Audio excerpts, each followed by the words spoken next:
Hello, and thanks for joining the NB Media Co-op today. I'm David Gordon-Koch. I'm speaking to Kaitlyn Layden. She's an advocate for people with disabilities, and her articles often appear on our website, nbmediacoop.org.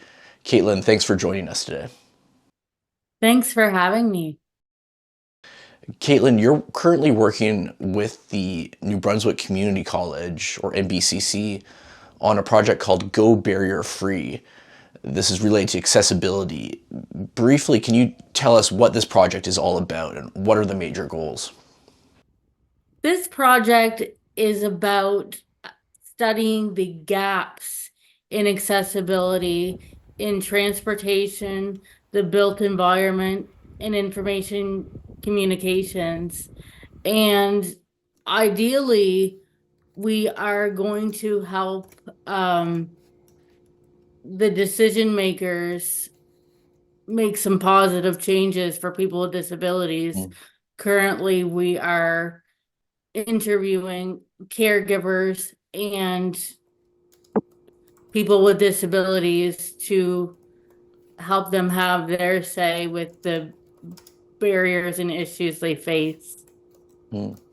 And so I guess, these accessibility standards affect you personally because you have cerebral palsy, you use a manual wheelchair to get around. And I know one of the slogans associated with your work is nothing without us or nothing about us without us. What does this mean to you? I really take on projects that I care about and that can help the disability community and vulnerable populations, seniors as a whole, to help create awareness. This has been my first project with NBCC, and it's gotten me to where I am today. So it means a lot to me. Mm. I am one of the head researchers on this project. So we're conducting interviews with people with disabilities and caregivers currently. My coworker will type out your answers, and then there's also an independent form. The questions are the same, but we wanted to provide two different formats. Not everyone with disabilities is able to articulate their thoughts or type it themselves. So we really help assist the process.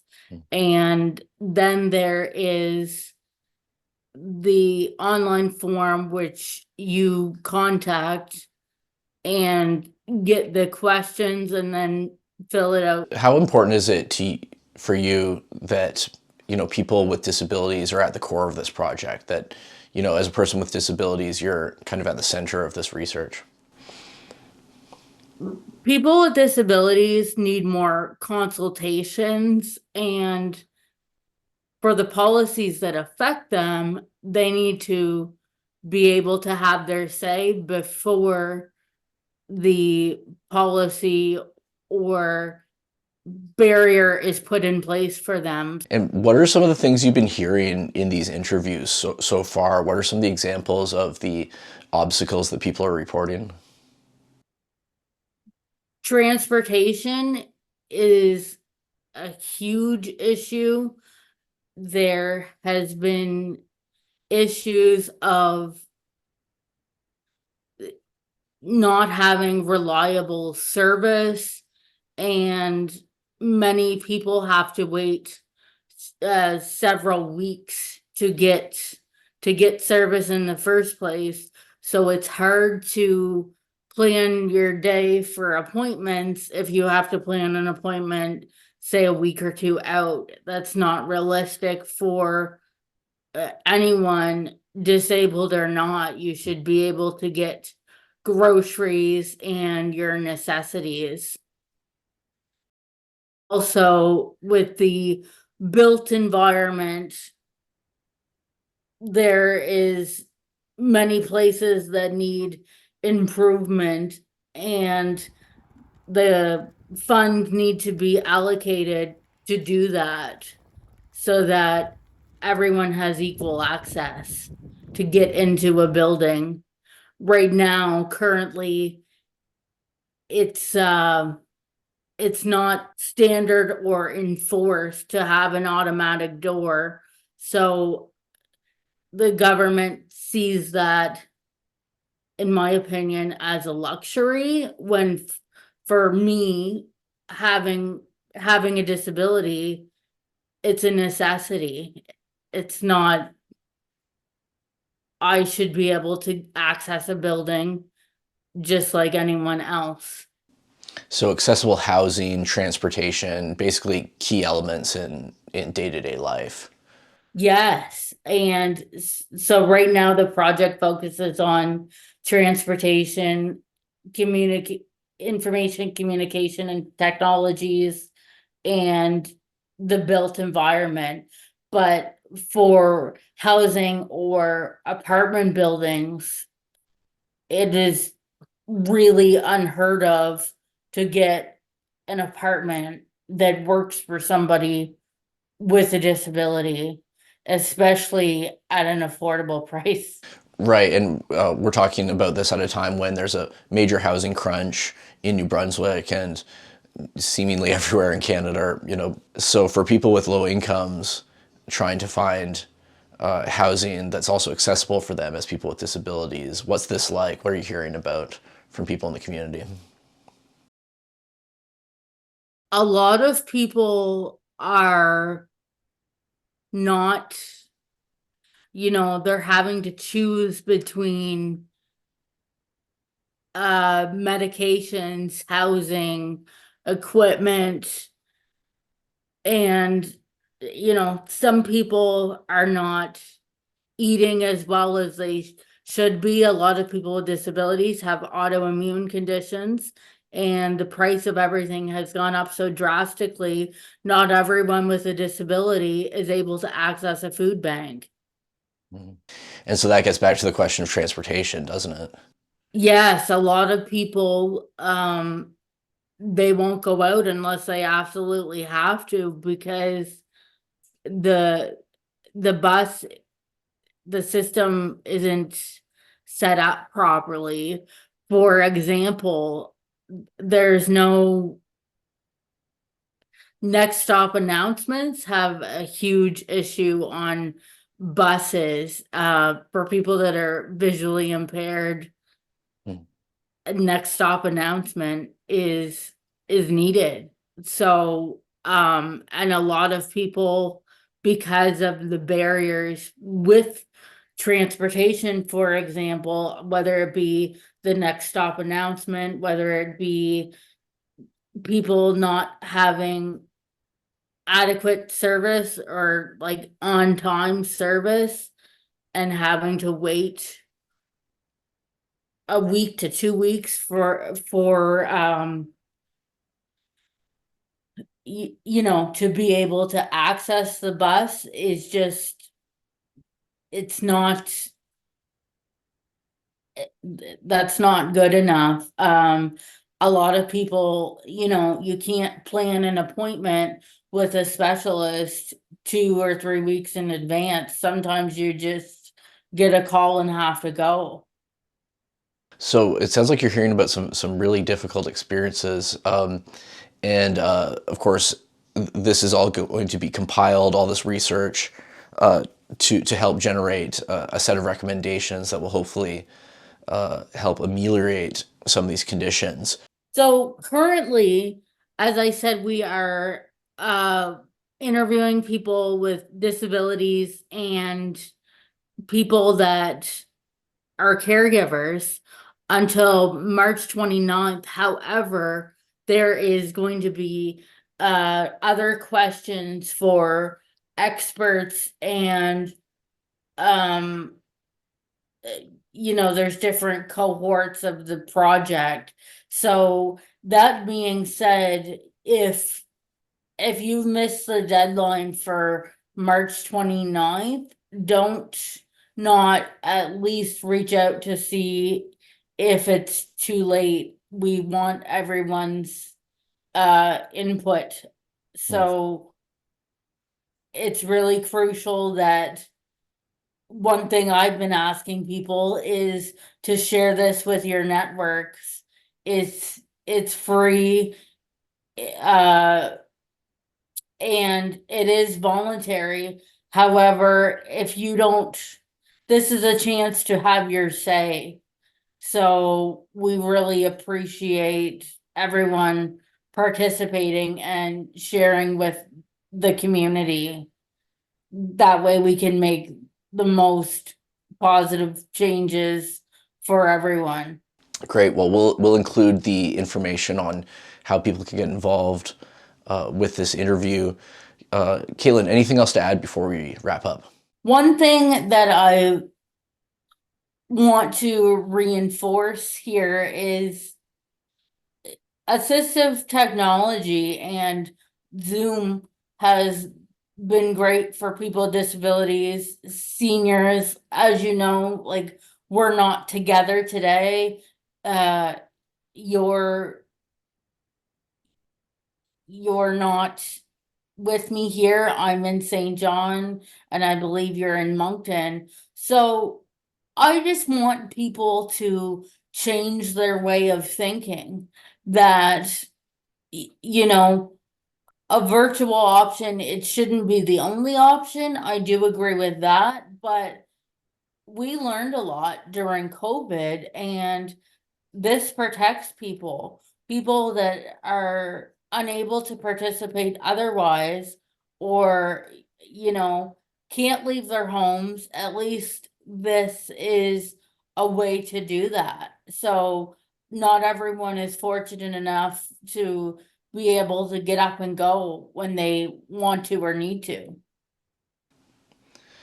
Absolutely. So a call for people to continue to embrace kind of remote options for accessibility purposes. One more thing too is to keep the work from home options available. People with disabilities are the untapped market, and we have so much potential. So, you know, transportation or an accommodation for someone to succeed in the workplace needs to be at the forefront, and there's a lot of grants available for employers or businesses to make their public space accessible. So it's just about being aware of the grants and how to access them, and that is also a huge part of what we're working on as well. Great. Well, thanks for speaking to us today, Kaitlyn Layden, accessibility advocate and researcher at the New Brunswick Community College. Thanks again. Thank you so much. Well, we go now to an interview with Bill McIver Jr. He's a computer scientist with a PhD from the University of Colorado Boulder and director of New Brunswick Community College's Information and Communication Technologies Research Group. Bill, thanks for speaking to the NB Media Co-op today. Thank you for having me, David.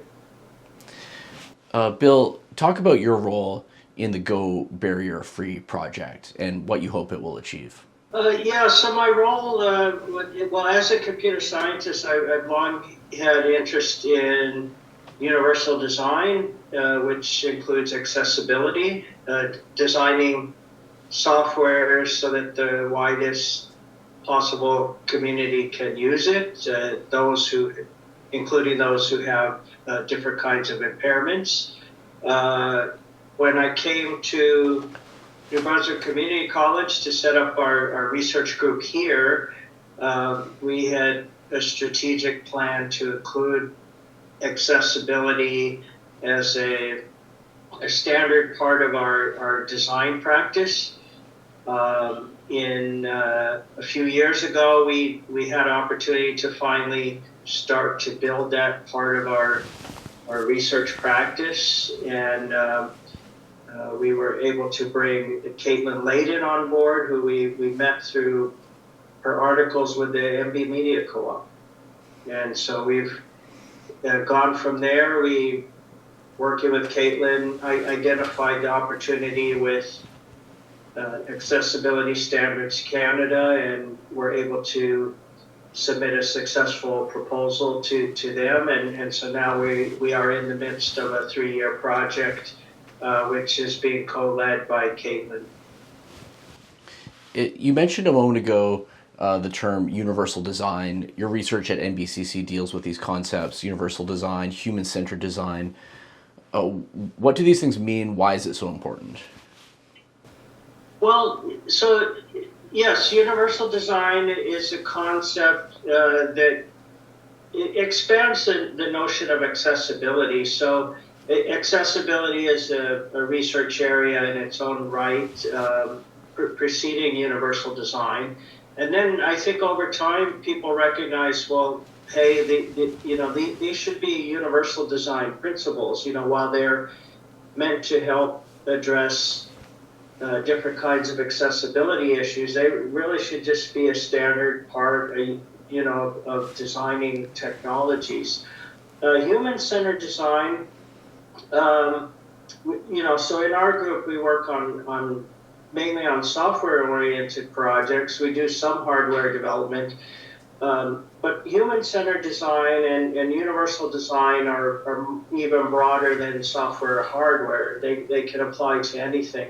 And so what human-centered design does is it says that if we're going to design something, anything, it should be done in concert with the kinds of people who will use that solution.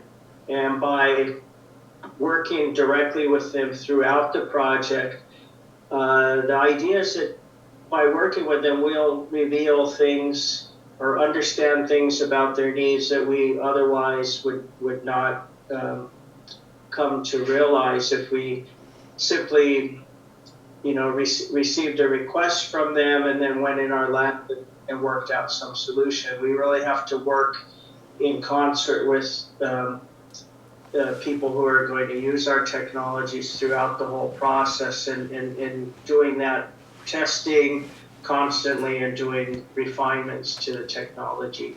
This research work that's underway is aimed at putting together, sort of identifying obstacles towards accessibility and putting together recommendations for the development of these, I guess, updated standards. Is that correct?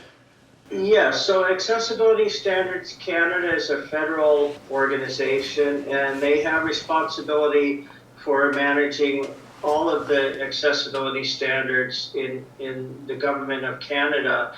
And so this project that we have with them, it will not involve the development of technology at all. We are interviewing people from different perspectives in terms of accessibility, those people who face accessibility challenges directly. We're interviewing experts and also people who are responsible for managing accessibility programs in their organizations. Using those inputs, we're also planning to analyze existing accessibility standards in several areas: in built environment, transportation, and information and communication technologies. And so through all of these efforts, we aim to identify recommendations that will contribute to Accessibility Standards Canada for how accessibility standards can be improved. Right, and you mentioned that this deals with accessibility in the federal government, so federally operated buildings. Just looking here at some background information, also federally regulated entities such as banks, federal courts, and so on and so forth would be affected by these updated accessibility standards. Is that correct? Yes, and we're not the only organization that has this type of grant. We expect to see inputs from other organizations as well. But yes, the Government of Canada manages any number of standards that relate to accessibility. So the National Building Code managed by National Research Council of Canada. Within the building code are specifications for accessibility. There are other parts of the government that manage standards having to do with information technology, such as how their agencies must publish things on the web or publish documents such that they are accessible, and then also transportation. There are a number of different standards that exist there. We also, I should mention also that we'll be looking at standards that some industry sector organizations maintain. So in many cases, they will proactively create their own accessibility standards or principles, those kinds of things. So we think it's important to look at those as well. We've learned about the connectedness of the different accessibility networks and how active they are in advocating for research such as what we're doing and other things. And so they've really been vital in, helping us interview people. We've learned about different solutions that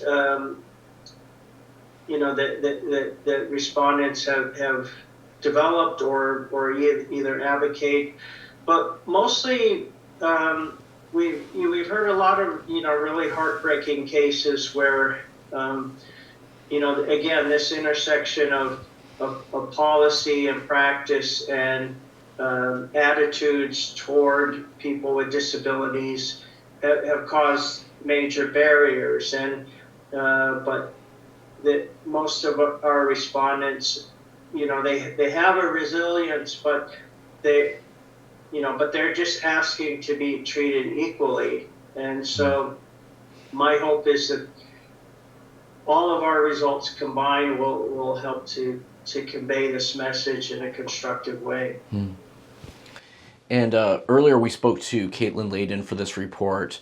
Kaitlyn Layden, who has cerebral palsy, uses a wheelchair to get around, and has been struggling with these accessibility issues herself on a day-to-day basis. In your view, why is it important to have people with lived experiences of disability at the core of this kind of research? With the principles of human-centered design, one could intellectualize about possible solutions or problems faced by someone with a given kind of disability, but it's really only in talking to and collaborating with those who actually facing those issues that you really see the depth and the breadth of the issues that they face. We would miss a lot of important issues like these connections between standards and policy, between cultural attitudes that people with disabilities face. The NBCC research project is still recruiting people to participate in these interviews, and will include with this report details on how people can get in contact with you to potentially sign up. Anything else to add, Bill, before we wrap up today? Just like to thank the NB Media Co-op, for the work that they've done, not only in this area but other areas. And I think were it not for the NB Media Co-op, we would not have encountered Kaitlyn Layden, who's really helped us to move our efforts around accessibility forward. That's great to hear. Thank you so much, Bill McIver Jr., computer scientist and director at New Brunswick Community College's Information and Communication Technologies Research Group. Thanks for speaking to the NB Media Co-op today. Okay, thank you, David.